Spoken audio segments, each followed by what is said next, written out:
What's up, you guys? Welcome back again to your Heroclix headquarters. Today, I'm going to be going over my full set review of Notorious, starting off with the commons. However, because this is a really big set and there's a lot of chases and ultra chases and everything, usually I save the OP kit figures for last, but I'm going to go ahead and just knock them out first this time, do things a little bit differently. So starting us off today, we've got the Play at Home kit Poison Ivy. I love the sculpt on this one. Same one as the rare, super awesome with the vines coming out and everything. And this one is a really fun figure. So she's got Amazon, Arkham Asylum, Gotham City Underworld, Armor, and Scientist keywords. A pretty interesting selection for Poison Ivy. She does have Batman Enemy and Wonder Woman Ally team abilities. She's coming in at 100 or 60 points, has a trait here that says, at the beginning of the game, if you weren't the first player, give Poison Ivy a Gaia's Armor token, and then free, generate a plant-hindering terrain marker. This game, these markers have, when this marker hinders line of fire, characters instead modify defense +2. So when using her, you're going to want to use a lot of people that are mostly close attackers or can at least ignore hindering, because that's going to work for friendly and opposing line of fire. But getting +2 defense for the hindering is great. Kind of like giving everybody ESD or something if you can place it right. But yeah, Charge, Blades, Super Senses, and Exploit is not too bad. You got some Sidestep and Empower for the low dial. Pretty much full dial Super Senses on a 4 through 6, thanks to the team ability. And even though she drops to a 10 here for a good chunk of it, you know, she can borrow 11s or 12s or whatever with that team ability too. So that's not bad. Then she's got free remove 2 plant hindering terrain markers within range from the map. If you do, give Poison Ivy a Gaia's Armor token. If Poison Ivy has a Gaia's Armor token, she can use Energy Shield Deflection, Impervious, and Flight. And when Poison Ivy takes damage after resolutions, remove all her Gaia's Armor tokens. So that's cool. It kind of gives her double rollouts, and, you know, even if you miss both, you can reduce it before, you know, kind of getting rid of it. Reduce the damage you take before getting rid of your armor. And Energy Shield plus, you know, the +2 from the hindering is a lot of pluses from range. It still caps at +3, but I mean, hey, I'll take it anyway. You got Quake, and when Poison Ivy uses it, you may remove one of your Gaia's Armor tokens. If you do, instead target all opposing characters within 6 squares, regardless of adjacency. So she can remove her armor to get a gigantic Quake, and that is just on her last couple of clicks there. Yeah, just that special attack power on the last click, 2 clicks. With Exploit weakness, so it'll be a really huge Quake with Exploit, or you can just regen. So, I mean, she's a really fun figure. I like her for the points. The Gaia's Armor thing is a really neat thing to do. It definitely makes her feel a little bit different than most Poison Ivies, so that's cool. Although, I think Scott Porter actually said this in his unboxing, I do wish that they had given her her own sculpt for the armor, because I guess this was from a very specific moment where she actually does team up with Wonder Woman, which is why she has the team ability. So that's why, and I guess the armor was really cool. I haven't seen that myself. I haven't read that book myself. So anyway, she's really cool, really fun. I don't think she's like super meta or anything, but if you just like Poison Ivy, you're going to like her a lot. So yeah. So up next is the OP kit Riddler, and I don't have one myself yet, but he does have the same sculpt as the uncommon Riddler, so I'm just going to kind of show that off here, and I'll put his card on screen for you so we can talk about him real quick. So he's coming in at 40 points. He's got Batman Enemy team ability, Stealth, Mastermind, Shape Change, means he's going to be pretty annoying to hit, and 5 range double target, only a 9 attack though. But that can be bumped up by the Batman Enemy team ability, thankfully. And he's got the Arkham Asylum, Detective, Gotham City Underworld, and Legion of Doom keywords, so a lot of good keywords there. But then he's got a trait that says at the beginning of the game, you may generate a War of Jokes and Riddles mystery card into an opponent's sideline. This game, it's friendly to that opponent's force, and if you do, that opponent may choose a character friendly to them to gain the Detective keyword this game. And then he also has Incapacitate, and when Riddler uses it, after resolutions, modify a hit character's combat values -1 for each action token they have until your next turn. So again, it's going to be really hard to hit with that 9, so you better just hope you got a good Batman Enemy partner to sit next to him, which you're already going to want somebody next to him anyway for the Mastermind also. But yeah, taking a look at that War of Jokes and Riddles mystery card here. So the keywords on this are Batman Family and Detective.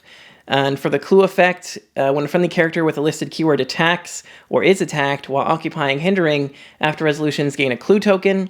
So for 0, meaning they'll have this all the time, when a friendly character uses Outwit, Perplex, or Prob, roll a d6, 1 through 3, give that character an action token. And then Evidence, with 3 clue tokens, you get this effect that when you use this mystery card's suspect effect, increase the result of the roll by +1. And then finally, when you get 5 clue tokens, when this effect becomes active after resolutions, remove this mystery card from the game. So I think this is really interesting because, you know, we've pretty much seen all of these mystery cards as like positive effects for your team that are, you know, kind of hard to pull off. They take a little time usually to really get going for you. But this is like a very negative effect that spawns on your opponent's team. So you would never want to play this yourself, obviously. Like, why would you ever want to give yourself this negative effect of getting action token whenever you use Perplexed, Outwit, or Prob? So it's really only there for this guy to be using. Well, not this guy, but, you know, the other Riddler in the OP kit. So it's very interesting. I think for 40 points, you know, it's not too bad. It really just depends on if your opponent has a lot of Outwit, Perplex, and Prob on their team. Then, you know, it's really going to suck for them to get so many action tokens when trying to use those. But if your opponent doesn't have a lot of that, then it's totally useless, and you're really just relying on his Incapacitate effect that gives them some negative stats, which can be good. But, you know, again, you're going to have to make sure you partner him with somebody that also has the Batman enemy TA, so he can actually hit those incaps. And it will be nice, you know, if he incaps them and they have 2 tokens, then they get -2 defense, meaning the rest of your team can follow up pretty easily to beat them up. So yeah, I mean, overall, it's a fun Riddler. I don't think he's super good because he's kind of situational. It really depends on what your opponent is playing and how good its effects will be against them. So, you know, for that reason, he's kind of just fun. But it is a very interesting effect, and I could see them kind of playing around with that and doing more with it in the future. All right, but now starting us off finally on the actual commons here, we have Lex Luthor to start us off, who's got that awesome power armor and everything. And he is one of the ones that is based off of the Super Friends animated series, I do believe.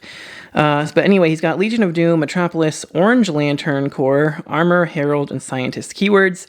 Very interesting. So he can start with the Orange Lantern Ring equipped at no cost, essentially 0 points. And he can take a free action to make orange constructs, which is really strong. So that's always good to see. And then you have this awesome trait. It says friendly characters that are adjacent or share a keyword with Lex Luthor have the Superman enemy team ability, which of course he also has. Which if you don't know what that does, I don't blame you because it's kind of rare nowadays, but it says free. If this character is adjacent to a friendly character of lower points that can use this team ability, this character can use Outwit until your next turn. So the cool thing about that is you don't have to drag them around with you the whole time.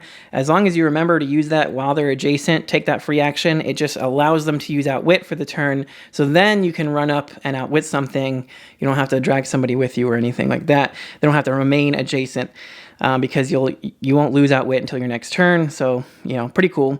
Sidestep, Flight, Penetrating Blast, 11 attack, 3 damage, Impervious, and some leadership. All in all, I think he's pretty great for just a nice little 50-point common piece. Giving your whole team Outwit, essentially, as long as you have like one cheap little goon or something that's like 10 or 15 points, your whole team's going to get Outwit except for that one character, right? Because as long as they're adjacent, they can all take a free action to gain Outwit for the turn, and then they can all run up and Outwit stuff. And it's pretty nuts, so that effect is actually pretty powerful. I think he's going to see some good play in Pulp, actually. I think he has a place there. Even in actual regular 300 Modern Constructed, I think he could see some play for being an Orange Lantern and, you know, being a pretty cheap source of leadership and pretty decent stats and powers overall, and everything he does, you know, giving the whole team Outwit minus like your cheapest character is pretty freaking insane. So definitely look out for him in Sealed, in Pulp, and just regular Constructed Modern 300. You know, he's going to be a great figure, and I think he's a really great common to get us started on this set. And of course, following Lex Luthor, you got to have Superman here. So now everything in this set is a villain. Every character in this set is a villain. So this isn't our regular, ordinary Man of Steel here. This guy is from the Absolute Power storyline. So it's where like him and Batman were essentially villains. So that's why he is part of this set. He's technically a villain, but he does have Kryptonian, Legion of Supervillains, Metropolis, Future Past, and Ruler keywords, and he does still have the JLA team ability and the Superman ally team ability that lets him see through hindering. And if you didn't see, the new JLA team ability now says it's the same as Avengers. So for all friendly characters with this team ability, at the beginning of the game, choose a team ability. This character modifies attack +1 when attacking one or more characters with the chosen team ability printed on their base. So pretty cool. You can just pick somebody else that has like Batman enemy or Avengers or any of those type of common abilities, and you get +1 attack whenever you're attacking them. It's really good. But in addition to that, his trait here also says he deals penetrating damage to characters that have the team ability chosen for his trait. So not too bad at all. It really gives him a good source of penetrating damage, and anytime he deals damage to somebody with that team ability when attacking them, it's going to be penetrating. So even with his energy explosion, or if he runs up and punches them or whatever, it's going to be penetrating. So that's pretty cool. It's kind of like having penetrating blast and exploit weakness at the same time, but it can't be outwitted. But yeah, running shot, energy explosion, impervious, and power. For 85 points, or for 50, you got charge, invulnerability, and close combat expert. I wish he still had the super strength at the 50-point line, but it is what it is. I think he's got pretty solid stats and powers the whole way down. Yeah, he's a pretty cool figure. I like him a lot. He's a nice, cheap, common Superman. Unfortunately, he's evil, so he can't put him on a Justice League team or anything like that. And, I don't think he's quite good enough to be, super highly competitive, but he's going to be pretty strong in Sealed. He does do some work in Sealed that I've seen. So he's a fun figure, and yeah, I like him. And, of course, following up Superman, you gotta have Batman. So now we have the Batman from the Absolute Power storyline. I like this sculpt on Batman a lot. I don't know, it's just kind of cool pose, I don't know. But anyway, then taking a look at his card here, so much like Superman, he's got Batman and JLA team abilities. Then for keywords, he's got Batman Family, Gotham City, Legion of Supervillains, Detective, Future, Martial Artist, Past, and Ruler, so quite a few keywords there. But I like his trait a lot better. His Absolute Power Batman trait says, when Batman attacks an opposing character that has the team ability chosen for his JLA trait, they can't use shape change or super senses, which in my opinion is so much better than just penetrating damage. Penetrating damage is great, but super senses and shape change are two of the most annoying powers. And at the same time as them being so prevalent, there's also so few counters to them currently. I mean, besides just basic precision strike, which still only gives you a plus, or well, technically gives them a -1 on their senses.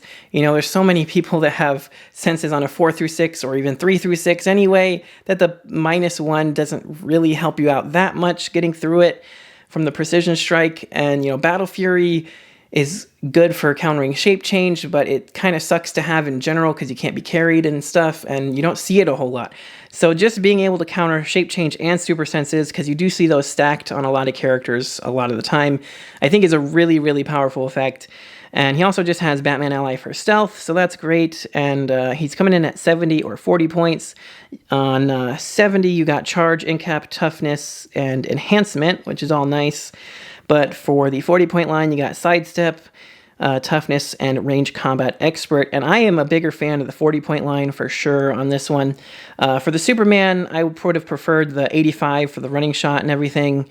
But for this guy, you can either charge 4 squares to punch somebody, right, with an 11 attack, 3 damage, or you can sidestep 2 squares and shoot 4 squares with an 11 attack, 4 damage, thanks to the range combat expert. So he actually has more reach with the sidestep and shooting than to actually charge on somebody. And whether it's a close or range attack, if you're targeting somebody that has the team ability chosen for his trait here, they can't use super senses or shape change regardless. So yeah, it's a really strong. He's going to be doing more damage that way too. I just really like the 40-point line a lot. It's cheaper, obviously, so you get more, characters on your team, and I mean he's going to be having +1 attack on those specific targets, so he's potentially a 12 attack, 4 damage. I mean, for 40 points, what more can you ask for? I actually really like this Batman a lot. I do think he's going to see some competitive play in both Pulp and regular 300 Modern. And you're definitely going to need to watch out for him in Sealed because he's going to be great there too. And even though he doesn't have like a Justice League keyword, he does still have Batman Family, Gotham City, and Detective, which are 3 really, really strong keywords right now since the BTU set. So there's a lot of really great stuff you can team him up with. You know, detective teams are looking pretty good right now. There's a lot of good Gotham City stuff too, especially after this set. So he definitely has a lot of friends to play with, a lot of team building options. So definitely look out for this guy. I like him quite a bit. But up next, we've got the Goon, the generic Goon. Pretty much the whole existence of this set is just goons from here on out. It's all just goons in the commons. Even the whole set symbol is based off the little, you know, hat and mask that these dudes kind of have. So yeah, this dude got Arkham Asylum, Gotham City Underworld, and Brute keywords. You got the Underworld and Batman Enemy team abilities. So those are both some good team abilities to have. And the Expendable Goon trait here, which we will see on a lot of other stuff going forward. But it says, when Goon is KO'd by an opposing character after resolutions, you may roll a d6. On a 3 through 6, generate a character with an Expendable Goon trait on his 15-point starting line adjacent to a friendly character. So that's great. You got basically 2 out of 3 chance of bringing in another Goon whenever this one's KO'd. And he does have 50 or 15-point starting lines. For 50, you got that Charge, Blades, Willpower, and Empower, which is all cool. But for 15, you do have Plasticity, Poison, Willpower, and Empower again as well. So, you know, it is nice he can run up in there and Charge Blades somebody. That's cool. But, you know, for 15 points, just carry him around for the Empower is really all you want for him. And I'm going to tell you guys this right now is just a blanket statement for every single Goon in this set.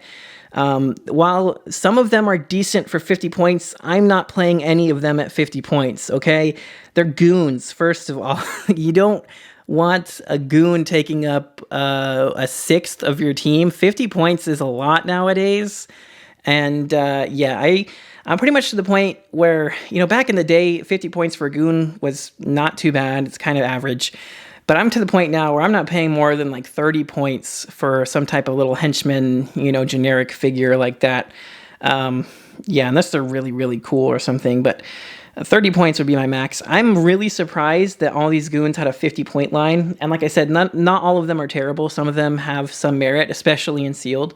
But I just think 15 points, if you're going to be playing Goons, you know, they're fodder, right? You don't want them to take up so much of your team. I would rather play 3 of these guys for 45 points on their 15-point line than 1 at 50. Because, yeah, 1 can charge blades, or I can have 3 empowers on my team. And all of those, that's 2 more chances of getting more expendable Goons from their traits. So for that reason, it's pretty much just a blanket statement across the board on all the Goons. You're going to play them at 15 points. You don't want to play them at 50.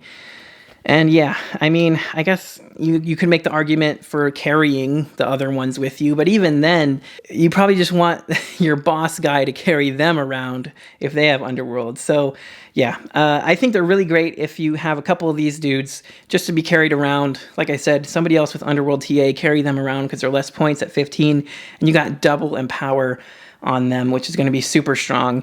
And just mastermind fodder. They're great mastermind fodder because they have a good chance of bringing in another Goon. So they're really strong for that. And yeah, they're Goons. Gotta love them. Up next, we've got the Manhunter here.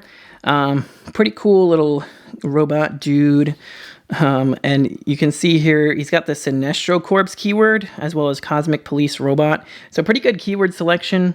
This guy kind of does goony things in a different way. So instead of having the Expendable Goon trait like a lot of the other ones, this dude has, during force construction, for all characters with this trait, for every 3 Manhunters you paid for, to add to your force, you may add 1 Manhunter without paying the cost. They're still scored normally. So if you are willing to pay 90 points to play 3 of these guys, you will get a 4th one for free. Buy 3, get 1 free special on the Manhunters. So for that reason, you're going to want to own at least 4 of this guy. And I mean, I don't know. I could see just playing this dude for 30 points. You got a Sinestro ring, throw that on him for free. Why not? You get Perplex, and he's a good little running shot, ranged combat expert, you know, little ranged attacker with flight too, so he can carry somebody. He's not bad at all for 30 points, especially, like I said, with the ring, so he could be dropping constructs and stuff. Again, I don't know why you'd really want to play 3 of them. It's like if it was a buy 2, get 1 free deal, then heck yeah, that would be amazing. Because then they'd essentially be 20 points, and there'd be almost no reason not to run 3 of them at a time, right? But yeah, paying 90 points is kind of a tough pill to swallow here. But it does give you a lot of just fodder range attackers. You know, they do have like 5 clicks of toughness, so that's not too bad. They can absorb some damage there. Overall, I think they're okay. They do get precision strike later too, so that's not bad. Yeah, I'm kind of 50-50 on these. Like, I totally am fine with running 1 or 2 of them, but paying for that 3rd one, oof, I don't know. I mean, it does get you a 4th for free, so that's cool. Like I said, I don't know. They're fine. I think they're cool. If you're gonna play 4, you play 4. Go for it. Overall, I think there's better goons in this set because he doesn't have an expendable goon trait, but the Sinestro ring thing is really awesome, except there's one character in the set that does it better than him, so that kind of sucks for him. Otherwise, that would be something really huge going in his favor. But, you know, for that reason, he's kind of just all right. But moving right along, next up we have the Court of Owls Assassin here, who looks pretty cool. I always liked the Court of Owls. It was a really cool storyline and everything that they did for Batman, and their assassins are all really awesome looking. They all kind of look like owls, obviously, Court of Owls. But anyway, you got Court of Owls, Gotham City, Assassin, Martial Artist keywords, and a target trait, which we will see a lot in a lot more figures going forward. So at the beginning of the game, for all friendly characters with this trait, give a target token to an opposing character. For all characters with this trait, when a friendly character with the Assassin keyword KOs an opposing character with a target token, score 25 victory points. So the way that works is for all characters with this trait, meaning no matter how many characters you have with this trait, you're only going to get 1 target token to put on 1 character. And as long as one of your characters with the Assassin keyword KOs the target, whoever has a target token on them, then you get an additional 25 points. So that's really cool. You know, we don't see stuff like that a whole lot. Now, it is just a once per game thing. You don't really get to put another target token on anybody else unless, you know, when you get to the rares, in a future video, we'll talk about one character that does allow you to do that. But for now, you're kind of just stuck with only that. So, you know, it's kind of like whatever. An extra 25 points is cool and all. But unless you're able to do it to multiple characters to where it really starts stacking up, it's kind of just a nice bonus. It's not really something to really go for. Anyway, then you have Strike from the Shadows, Blades, Claws, Fangs, but only if Court of Owls Assassin occupies hindering terrain. So yeah, just traded Blades, Claws if he's in hindering. You got Stealth, which makes you want to be in hindering. Precision Strike is good for close or range attacks. And then he's actually got combat reflexes as well as shape change. So he's actually really well defended with the stealth being a 19 up close and still having a rollout just in case. 11 attack. So he's either going to be shooting you for guaranteed 1 damage or potentially blades clawsing you for potentially big damage, which is good. Then you got some poison and exploit weakness, which also pairs well with the blades. So yeah, and he's got a rollout no matter what in his whole dial. Not bad for 25 points at all. I do like him quite a bit. I love ninjas. I love assassins. I'm a big fan of that in general, so I am going to like these. I do have an assassin team build coming out, so make sure you guys check that out. I kind of go over a lot more on the whole assassin thing and some cool characters to throw on that kind of team. So yeah, he is a great little goon for assassins. I wish he had the expendable goon trait so you could get more of them, but there are characters that can spawn this guy, you know, when they roll leadership or whatever, so that's nice. All in all, I think he's a pretty great 25 points. All right, but up next we have the League Assassin, who is very much like the Court of Owls Assassin, just another cheap ninja type character. Like I said, I love ninjas, love assassins, so really excited we get some good generic ones. We got League of Assassins, Assassin, and Martial Artist keyword. He's got the Underworld team ability, so he can be carrying around, you know, another one of himself, essentially, or anybody else that shares a keyword. The same target trait that we just saw, so that's pretty cool. And then you've got improved movement for outdoor blocking and adjacent characters, but still needs to break away normally. So pretty good improved movements there is always good. You got 5 range, just like the last one, 11 attack, 3 damage. super senses. He doesn't have as much going on with like precision, blades, you know, combat reflexes, etc. But take a look here. He does have sidestep and stealth. So sidestep is really good. What he's lacking for in offensive capability that the Court of Owls assassin had, and also kind of defensive capability a little bit, he kind of makes up for in mobility because he actually has sidestep and he can actually carry people around with him. So that's really cool. You know, there's a give and take there. Both of them are 25 points. I think they're both pretty great little cheap assassin dudes. The cool thing about that is you can have two of these guys, right? And they can kind of just carry each other because with the team ability, they can just sidestep, carry one, then the other one can sidestep, carry the other, and kind of leapfrog themselves down the map that way without using up any actions. So that's really nice. Or they can just carry somebody else. But I kind of like the little hut leapfrog. Boom. But I kind of like the little, you know, leapfrog tactic of just sidestepping themselves and carrying each other. That's pretty effective, I think, in a lot of cases. So yeah, I don't know, just like the last one, I love assassins, I love ninjas. He's a great 25 points in my opinion. He also has somebody that can generate him from successful leadership roles. But again, I do wish, you know, we could get that kind of expendable goon trait, especially for the League Assassins, because if I remember correctly, they're somewhat unkillable because Ra's al Ghul can like revive all of them if he wanted to or whatever. I don't actually know if he does that. I can't think off the top of my head now if they do just get revived all the time, but I guess why not, right? I don't know. Anyway, so they're really awesome, but yeah, I like them a lot. Up next, we've got the Gorilla City Warrior here, who looks really awesome. You know, I love the armor and everything on these dudes. It would be nice if we'd get a cool Grodd to go with them. We got a, you know, cartoony Grodd in this set, which we'll take a look at later in the uncommons, but this dude's pretty awesome. Gorilla City, Animal, Brute, and Warrior keywords. The Expendable Goon trait. So for these guys, on a 1 through 3, they can generate a hindering terrain marker when they're KO'd in their square, or on a 4 through 6, you get another expendable goon on 15-point line.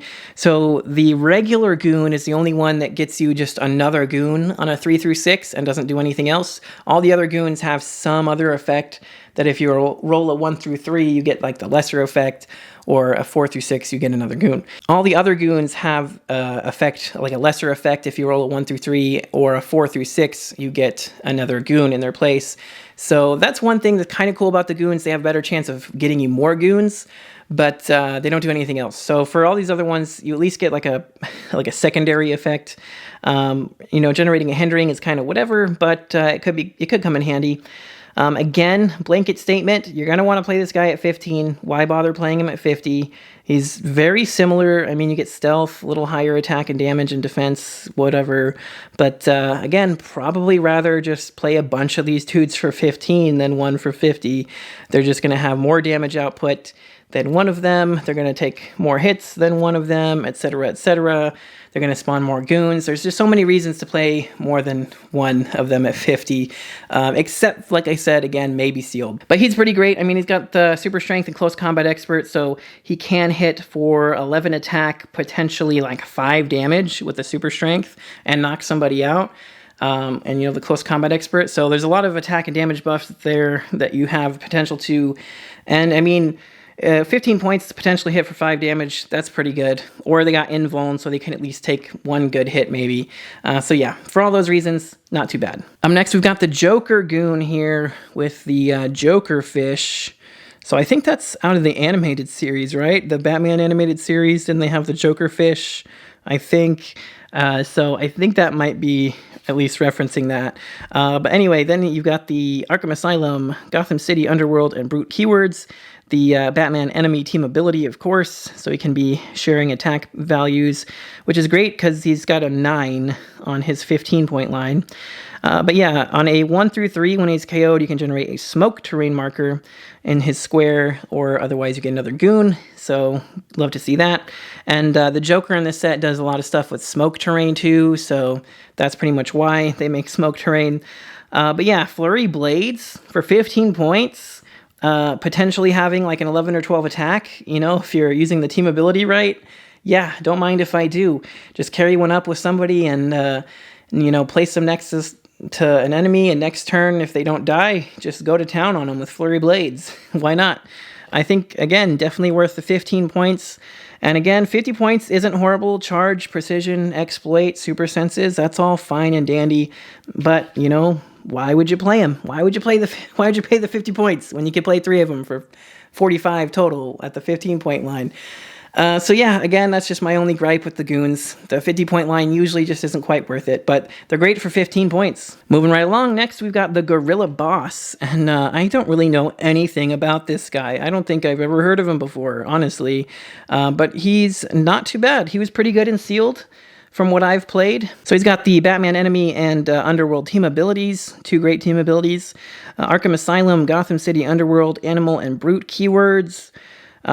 You've got this trait that at the beginning of the game, Gorilla Boss may generate a character with the Expendable Goon trait on their 15-point starting line. If you're not first player, you may generate 2 instead. That's super good, especially just for a common. You know, this is great for Pulp, great and Sealed, you know, just really strong overall to be able to get more goons on your force. And yeah, improved movement elevated's nice. Charge, super strength is pretty good there to get some good damage in. Invuln and leadership, not bad. Then late dial, you got some flurry and battle fury, so he can still be doing some good damage. Even with a 9 and 10 attack, he can be borrowing, you know, with that Batman Enemy TA. Only 65 points, pretty fair costs in my opinion for, you know, kind of potentially getting 2 free goons. You know, that's 30 points, so you can almost think of him as a 35-point character. And if you think of that, you know, charge, super strength, leadership, invuln, 7 clicks long, with the 2 TAs and everything, that's pretty nuts. That'd be pretty nuts for 35 points. So overall, even though I don't really know anything about him as a character, I think he's pretty great. I think he has some potential, especially if you're trying to go second and get those 2 goons. He brings a lot to the team for that alone. And yeah, not bad. I'm actually pretty impressed by the Gorilla Boss. But up next, we've got everybody's favorite goon, the Polar Bear, which I will say, I love the sculpt on this guy. I mean, who would have ever thought we'd get a polar bear in Clicks, right? And I wouldn't blame them if they used the sculpt again, just made him like a, you know, a grizzly bear or something. Yeah, that'd be fine too. Just paint him brown or black or whatever and get another bear in the game as a generic. I don't know what set you'd put a generic bear in, but hey, there you go. It's a possibility. Anyway, you got Arkham Asylum, Brute, Gotham City, Underworld, and Animal keywords. Again, with the Batman Enemy TA, that's actually pretty great. His Expendable Goon trait on 1 through 3, you can generate an ice blocking terrain marker in the square they last occupied. This game, that marker has adjacent characters must roll for breakaway if they don't already need to.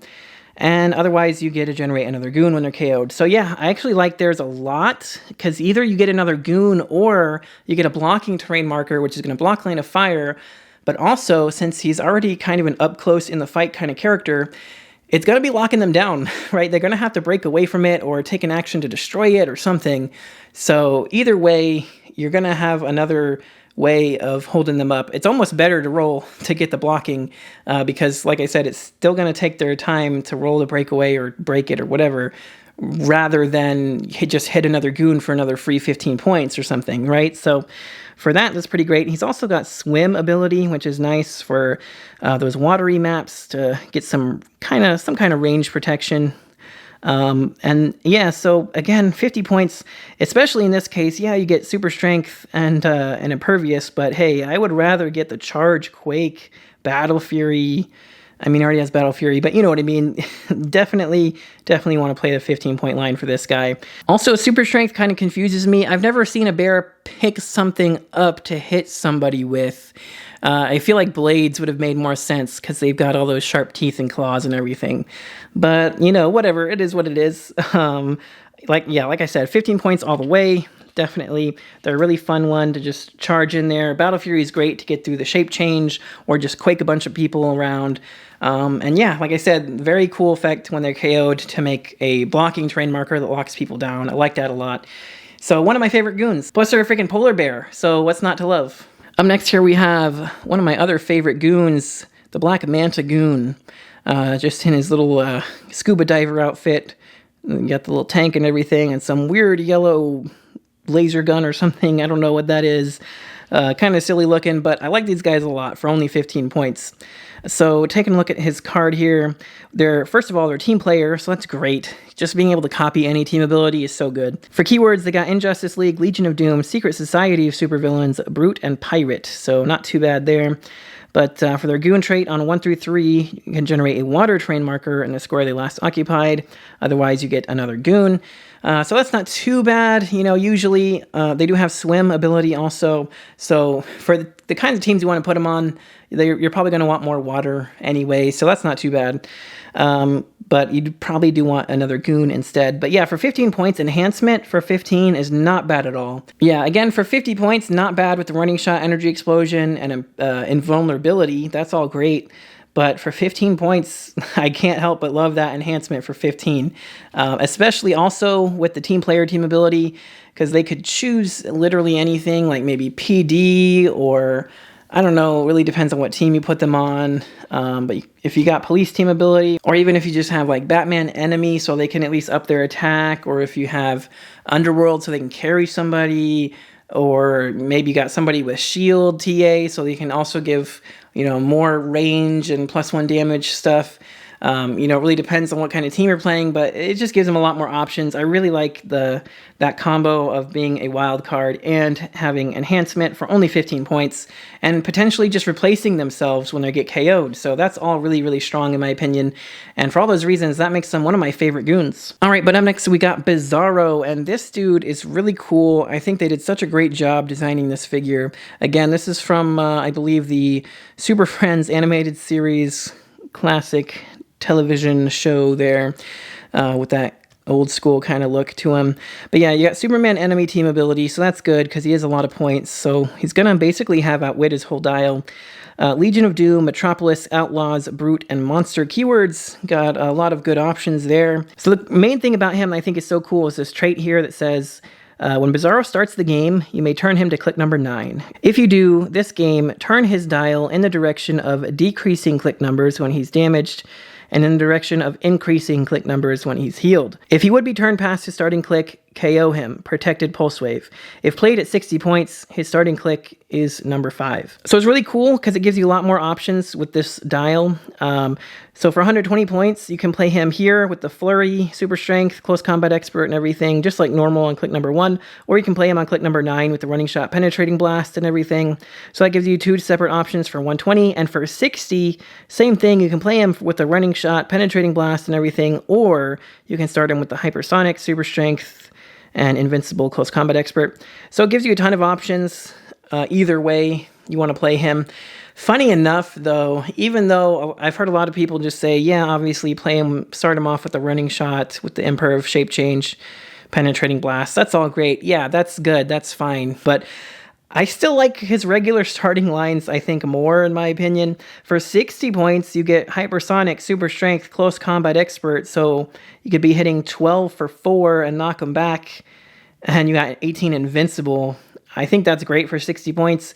And for 120, I mean, you don't have any move and attack, but you do have Flurry, 12 attack, Super Strength, 4 damage, Close Combat Expert, so that's 13 for 5 up close, potentially hitting for 7 with an object, or you could Flurry twice for, 5 twice, and 19 toughness is really high defense. So if you're willing to take the time to get him into position or something, I think he's pretty good, actually, just for, actually starting on click number 1, or getting 60 for the Hypersonic is not bad either, but having the option to play him the Bizarro way is really cool.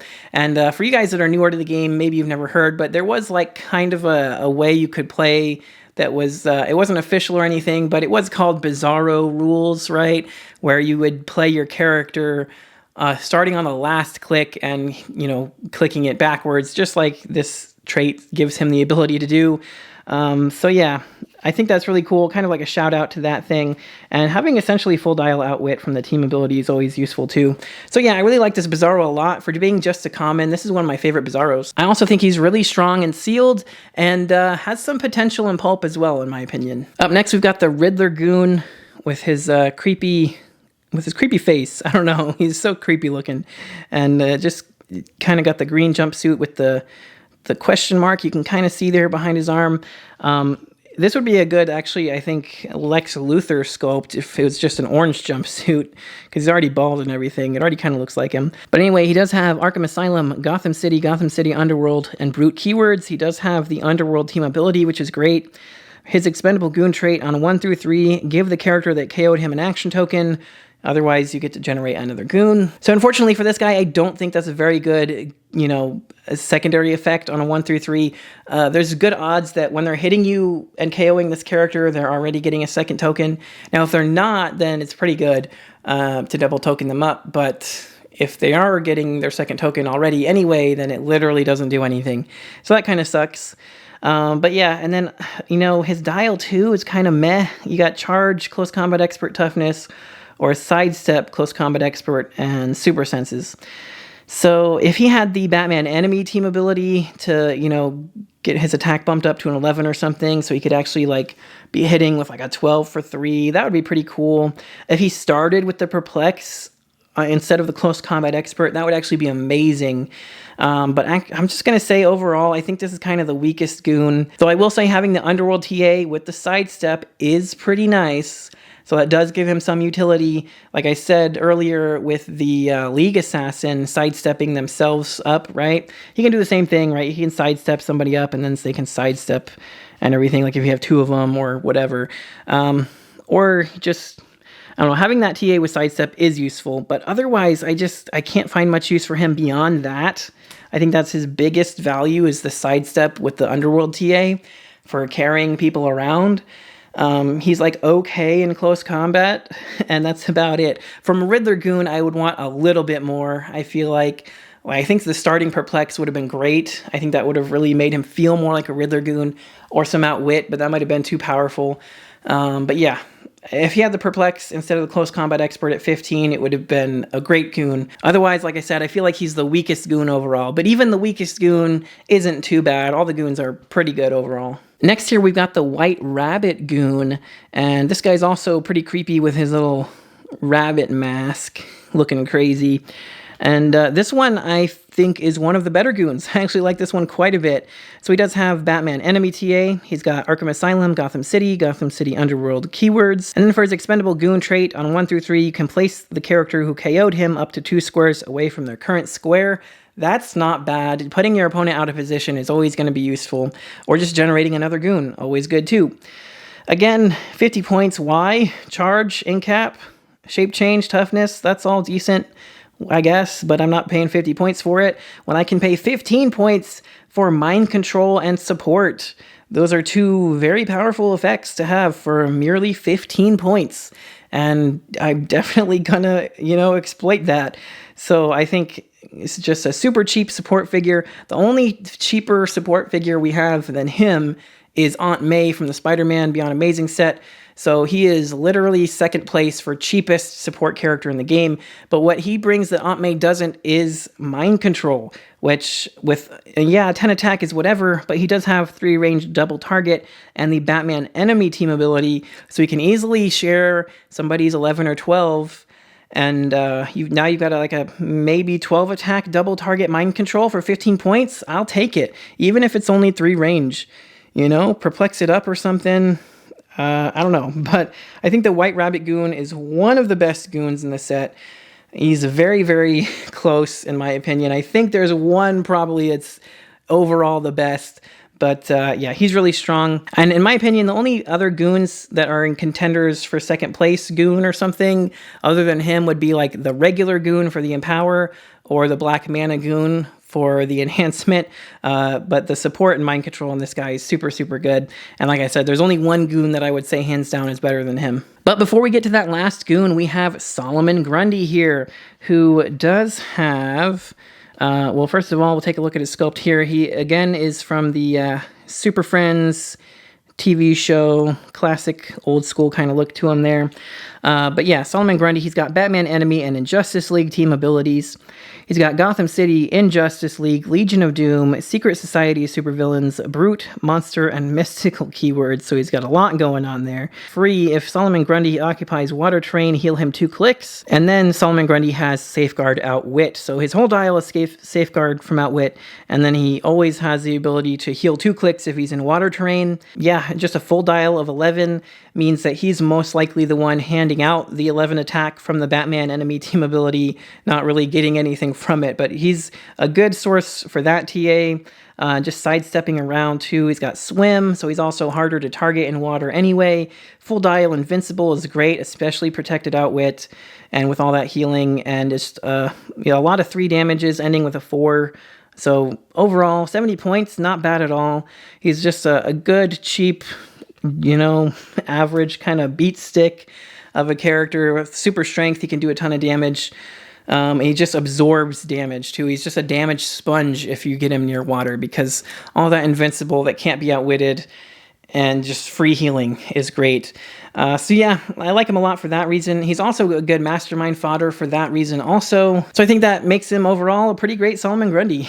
All right, and our last goon here, the hands down best goon, in my opinion, is the Canary Thunderer. For one, he has an epic sculpt with the lightning bolt and the jetpack and that cool helmet and everything. He looks so cool. I will say, though, I hate the fact that he has to come in the booster in plastic wrap and bubble wrap, because it always makes you think you got something good, and it's just a freaking Canary Thunderer. But regardless of that, he is very, very good. Sinestro Core keyword is literally the main reason that sets him above all the rest. Herald and Warrior is also pretty good, but that just gives him the ability to have a Sinestro ring for free, which gives him Perplex, as well as the ability to free generate constructs, which is so good. And on a 1 through 3, when he's KO'd, you can generate a standard object in his square, or otherwise you just get another goon. So that's not bad either, because then somebody can run up there, use the object to hit somebody with, or whatever. Or just pick up the ring when he drops it. But yeah, I mean, for 15 points, this dude's going to have Sidestep, Pulse Wave, Willpower, Shape Change, and Perplex from the ring. Again, he's pretty solid at 50 points. You'd have Perplex, you'd still have the ring, you'd still have Running Shot, Pulse Wave. That's all great. But I mean, hey, Sidestep, Pulse Wave, Shape Change for the rollout, Willpower to keep moving around, take a free action to pop out a construct. You got Perplex from the ring, Perplex down the opponent's defense, and have a yellow chainsaw do all the work for him. I think he's amazing for 15 points, obviously. He's definitely going to see play in Pulp, even if you can't play the ring. He's still good for 15 points. He's definitely going to see play even more so, I think, in actual 300 constructed, because of the ability to have the ring. And yeah, he's pretty good in sealed too. He's all around just the best. Because of that Pulse Wave, because of the Perplex, the ability to have the ring, all that kind of stuff. He's just really, really strong. So yeah, for all those reasons, he's the best goon in my opinion, because there's no cheaper character that can be popping out constructs. The next one that comes close to, for 20 points, is the Green Lantern from the Legacy card, and that's like a couple $100 you're shelling out for that guy. So it's super nice to have a super cheap 15-point character that is only a common that can be popping out constructs for free. And yeah, he's just so good. I can't really say anything else about him. He's just amazing. All right, you guys, but this is the final one, Scarecrow here, to finish off the commons. Pretty cool sculpt, again, from the old animated series, Super Friends, Legion of Doom guys and everything. So he has the Batman Enemy team ability, Arkham Asylum, Gotham City, Legion of Doom, Sinestro Core, Herald, and Scientist keywords. So again, he can get the ring for free too, which is cool, but he's nowhere near as point cost effective as Canary Thunderer. But you have Smoke Cloud as free, but only generate 2 markers. If you weren't the first player, generate 4 instead. When Scarecrow makes a close attack, opposing characters occupying his smoke markers are considered adjacent to him. So that's really cool. Just kind of free pop out smoke and close attack them. He's got Mind Control, Precision Strike, and some Mastermind and Perplex. So you can Perplex his attack up to a 12 for that Mind Control double target. Pretty nice. Then you get some, Stealth, Super Senses. I don't know, for 75 points though, that's about all he's doing, you know, or you could just have a Batman enemy team ability to up his attack if needed. I mean, at least there's a lot of good goons in this set, so he's going to get some good value out of his mastermind. And I mean, I guess he's pretty accurate to Scarecrow for just putting out smoke and mind controlling people and punching people through the smoke somehow. But I gotta say, if you're a fan of Scarecrow, the Batman team up set, the last DC set we had, the rare Scarecrow from that set is just miles beyond this one.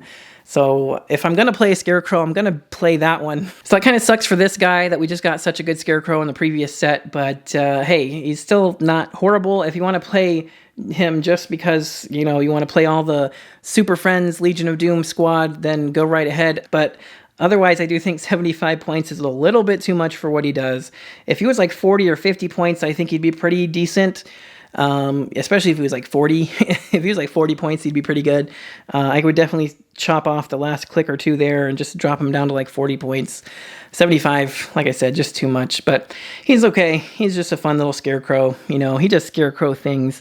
But that's going to do it for this one, you guys. If you enjoyed it, make sure you smash that like button. It does help me out a lot. And don't forget to click that subscribe button so you don't miss any future videos. But if you guys would like to help support the channel even more, make sure you check the links in the description for our Patreon so you can see your name here in the credits with all these other awesome people, or hit that join button down there for the YouTube membership as well. Either way, for as little as $1 a month, you get entered into our monthly giveaways. So make sure to check that out if that's interesting to you. But that's going to do it for this one. Thank you guys so much for watching. And until next time, this has been Heroclix Headquarters, signing off.